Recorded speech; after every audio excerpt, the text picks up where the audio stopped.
नमस्कार, भारत लाइव देख रहे हैं आप। देखिए, बिहार पुलिस की जिम्मेदारी होती है कि लोगों की रक्षा की जाए। बिहार पुलिस लगातार इस बात का दावा करता है कि हम लोगों की सुरक्षा में सबसे ज़्यादा आगे रहते हैं, इको फ्रेंडली हैं। लेकिन बिहार पुलिस में कभी कभी कुछ ऐसी घटनाएं हो जाती हैं जो काफ़ी चर्चा का केंद्र बन जाती है। ज़रा सोचिए, ये बड़े ताज्जुब की बात होती है जब बिहार पुलिस का जब रक्षा करने वाला ही गायब हो जाए तब कितनी बड़ी दुखद घटना हो जाती है। देखिए, एक ऐसा ही मामला सामने आया है।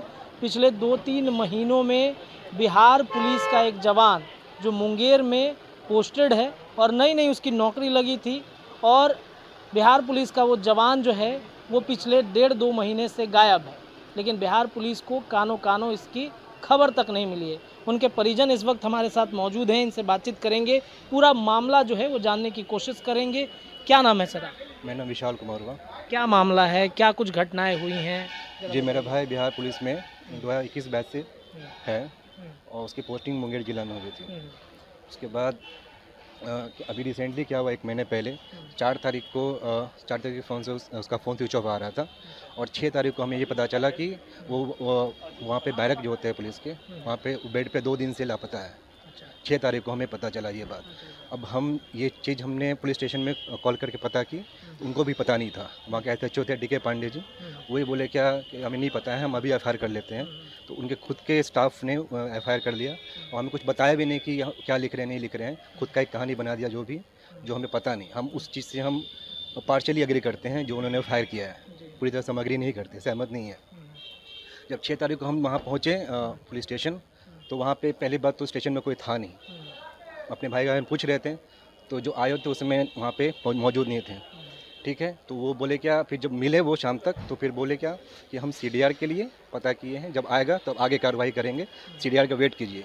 तो हम लोग 2 या 3 दिन तक वहाँ पे केवल CDR के लिए वेट किए और बाकी सब पूछे थे। बाकी जहाँ पे वो बोल रहे थे कि लास्ट लोकेशन ट्रेस हुआ था 2-3 किलोमीटर के रेडियस में ही हुआ था। पुलिस स्टेशन से 2-3 किलोमीटर के रेडियस में ट्रेस हुआ था। वहाँ हम रिक्वेस्ट करे थे, सर वहाँ जाकर CCTV सर्च कीजिए, कुछ वहाँ पे छानबीन कीजिए आसपास के। जी हाँ, पूरे परिवार के साथ गए थे हम वहाँ पे। वहाँ पे क्या बोला जा रहा है कि क्या कुछ समस्याएं हुई होंगी जिस वजह से वो कहाँ चले गए थे? वो कुछ नहीं, वो उस समय क्या था, पहली बात तो उसकी जब पता चला, उसके जो दोस्तों से बात किया हमने, वो बोले थे कि उसका तबीयत बहुत ख़राब था, फीवर था, रात को कोल्ड कफ हो गया था। तो जाके वो चेक भी कराया था पास के हॉस्पिटल्स में, और वो उसी दिन 4 तारीख को डेट को वो जाके रिपोर्ट भी लिया था। उसको सस्पेक्ट हुआ था कि मे बी डेंगू हो सकता है। तो फिर वो गया था, जो चेक रिपोर्ट लिया तो वो नेगेटिव आया, उसमें नहीं था। फिर भी उसका तबीयत ख़राब थी फिर भी। ठीक है, और पुलिस जैसा कि बता रही है कि वो हो सकता है कि किसी लड़की के प्रसंग में भाग गया होगा, प्रेम प्रसंग का मामला है। लेकिन उसका कोई ऐसा कुछ नहीं है। एक गर्लफ्रेंड थी उसकी जिससे वो लगातार बात करता था, वो पूर्णिया जिला की है, वो वहीं पे है भी, उससे पूछताछ भी हुआ है, उससे पुलिस कुछ नहीं निकाल पाई है। अच्छा, ये पोस्टेड कहाँ पे हुए थे? उनका पोस्टिंग कहाँ पे? मुंगेर जिला में कोतवाली पुलिस स्टेशन में उनका रिपोर्टिंग था, और वो QRT कांस्टेबल के पोस्ट पे पोस्टिंग थे उनका। कब पोस्टिंग हुई थी? वो एक्चुअली 2021 में वहाँ पे ज्वाइन किए थे मुंगेर जिला में। फिर ट्रेनिंग हुई फिर उनकी मोतिहारी में, फिर वापस से मुंगेर जिला में ही उनका पोस्टिंग मतलब एज अ QRT कांस्टेबल वहाँ पे ही जॉब कर रहे थे फिर। तो अभी DGP से आप मिलते हैं, DGP से कुछ बातचीत हुई है? हमने बहुत सारे एप्लीकेशंस लिखे, एक नेता को भी नहीं, बहुत सारे नेता को हमने एप्लीकेशन लिखे। उसके बाद DG सर को, ADG सर को, जरा कैमरे पे दिखाइए अच्छे से। ये सारे एप्लीकेशंस हैं बहुत। एक मिनट, इधर दिखाइए ऐसे कैमरे पे। ठीक है। बताइए। और उसके बाद ये जनता दरबार के लिए हमने एप्लीकेशन दिया था 25 तारीख को ही CM से मिलने के लिए। अभी तक इसका कुछ हमको खबर नहीं है। DGP से आप मिले तो क्या कुछ उन्होंने कहा कि? DGP से डायरेक्ट हमको नहीं मिलने दिया गया है। हम गए थे, कितनी बार हम लोग कोशिश किया।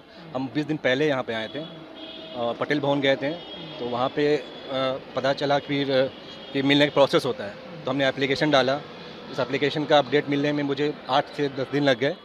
फिर हम खुद जाके पूछे वहाँ पे कि हमारा एप्लीकेशन क्या स्टेटस है, तो वो बोला क्या ये हमने अपने तरफ से प्रोसेस कर दिया है मुंगेर जिला में, तो आपको वहाँ से रिपोर्ट आएगा तो बता देंगे। हम उसका वेट किए, फिर 7 दिन के बाद हम कल पहुँचे। कुछ नहीं। पुलिस मुख्यालय आप गए हैं? पुलिस मुख्यालय में किसी से बातचीत हुई है? हाँ, पटेल भवन, राइट। पटेल भवन में हम गए तो वहाँ पे एक बार हमने एडीजी सर से भी बात किया था, तो वो बोले कि ये तो विधि व्यवस्था का ये है डिपार्टमेंट है, आप वहाँ जाइए और वहाँ पे एप्लीकेशन दीजिए। फिर वहाँ पे सर नहीं थे डीजी, जो लॉ एंड ऑर्डर के डीजी सर हैं, तो वहाँ पे जो उनके स्टाफ थे उन्होंने एप्लीकेशन लिया मेरा, और वो बोले कि ठीक है। एसपी को सब कोई क्या कर रहा है, एसपी को कॉल लगा रहा है और डीआईजी को लगा, और वहाँ पे एसएचओ ने एसपी को कुछ आधी अधूरी बात बोली है, जिसकी वजह से वो केस को क्लोज करने के एंगल में देख रहे हैं इसको। अब पूरी तरह से बात दबाने की कोशिश में। यहाँ पे आप आए हैं, क्या आप मांग कर रहे हैं? बीजेपी दफ्तर में आप आए हैं? हम सब जगह गए हैं, हम जेडीयू नेता के पास भी गए हैं, सब जगह से हमको कोई गुहार हमको लगा नहीं। सब कोई एसपी को फ़ोन लगाते हैं और एसपी को कोई वो बोल देता है कि खुद से गया है, कोई क्लू नहीं मिल रहा है सर, कोई क्लू नहीं मिल रहा है, हम अब क्या करें। हम डीआईजी के पास भी गए थे मम्मी के साथ, वो डीआईजी मम्मी को बोलता है कि वो दूध पीता हुआ बच्चा नहीं है, छोटा बच्चा नहीं है जो उसको कोई उठा लेगा। हमें ये संदिग्ध लग रहा है कि हो सकता है लोकल जो क्रिमिनल्स होते हैं, माफिया होते हैं, बंदूक माफिया में भी, बालू माफिया, वो क्राइम ये टाइगर मोबाइल में था, पेट्रोलिंग जाता था यहाँ वहाँ, उससे कुछ हो सकता है, कुछ एंगल से भी सोचे। तो कुछ बातचीत हुई थी, तो कुछ दुश्मनी वगैरह कुछ बताया था उन्होंने कि ऐसा हुआ है दुश्मनी वगैरह? नहीं, वो हमें नहीं बताया, लेकिन वही जानने की कोशिश हमने उसके दोस्तों से की। उनके दोस्त एकदम स्पीचलेस हैं, कुछ नहीं बता रहे हैं। वो बोलते हैं जाके आयो से बात कीजिए, हमें कुछ नहीं पता। जब उतने साल से दोनों दोस्त लोग रह रहे साथ में बैरक में, वो बोलते हैं हमें कुछ नहीं पता उसके बारे में, ऐसा बोलते हैं। और बोलते हैं एफआईआर जो लिखाया गया है वो आयो नहीं बोला लिखने को, और हमने लिख दिया। जिसने एफआईआर किया जिसके नाम से, उसको मैं फ़ोन लगाया कि एफआईआर में क्या आपको क्या पता, स्टोरी पता था? बोला नहीं, हमें नहीं पता था, बस आयो ने बोला लिखने को, मैं लिख दिया। अभी मैं आयोग फ़ोन करता हूँ बार बार कि स्टेटस क्या है, वो फ़ोन उठाता नहीं है। एक तो जब उठाता है तो बोलता है चल रहा है, जांच चल रहा है, जांच चल रहा है, सब कुछ नहीं बताएंगे आपको, नहीं बताएंगे। फिर बोलते हैं क्या हम संदेह करते हैं कि उसको अगवा किया गया होगा, कुछ किया होगा उसका हो गया, अनहोनी हो गया होगा। वो ये नहीं बोलते हैं। जब उतने साल से दोनों दोस्त लोग रह रहे साथ में बैरक में, वो बोलते हैं हमें कुछ नहीं पता उसके बारे में, ऐसा बोलते हैं। और बोलते हैं एफआईआर जो लिखाया गया है वो आयो नहीं बोला लिखने को, और हमने लिख दिया। जिसने एफआईआर किया जिसके नाम से, उसको मैं फ़ोन लगाया कि एफआईआर में क्या आपको क्या पता, स्टोरी पता था? बोला नहीं, हमें नहीं पता था, बस आयो ने बोला लिखने को, मैं लिख दिया। अभी मैं आयोग फ़ोन करता हूँ बार बार कि स्टेटस क्या है, वो फ़ोन उठाता नहीं है। एक तो जब उठाता है तो बोलता है चल रहा है, जांच चल रहा है, जांच चल रहा है, सब कुछ नहीं बताएंगे आपको, नहीं बताएंगे। फिर बोलते हैं क्या हम संदेह करते हैं कि उसको अगवा किया गया होगा, कुछ किया होगा उसका हो गया, अनहोनी हो गया होगा। वो ये नहीं बोलते हैं ऐसा होता तो हमें पता चल जाता, कोई दिन दहाड़े कोई उठा लेगा, पता नहीं चलेगा क्या, ऐसा बात बोलते हैं। दूध पीता हुआ बच्चा तो है नहीं कि उसको उठा के गोदी में कोई उसको ले जाएगा, ऐसा बात बोल रहे हैं। और हमारे बात को वो मानी तैयार ही नहीं है कि उसके साथ कुछ अनहोनी हो सकती है। वो बोलते हैं खुद गया है, उसके बैंक में कोई ट्रांजैक्शन नहीं है 4 तारीख के बाद से 1 महीने से। उसका जो बैंक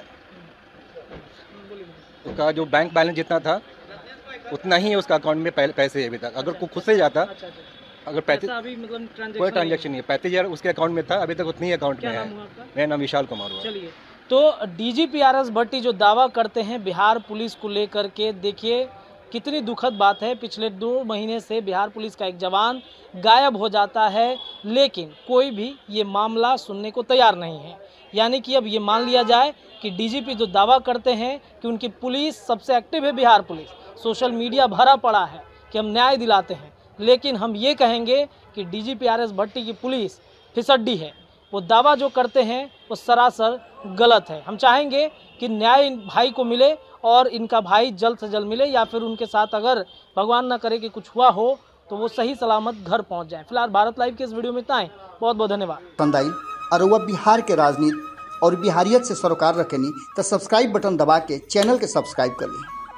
ओजे एगो घंटी बा, ओकरा बटन दबा देला से कुल सटीक और मारक खबर रुआ मुफ्त में मिल जाई। अगर रुआ पत्रकारिता के हमनी के नया प्रयोग में सहयोग कर चाहतानी तो ज्वाइन बटन दबा दी। पेटीएम नंबर नोट कर ली 9386816700। धन्यवाद।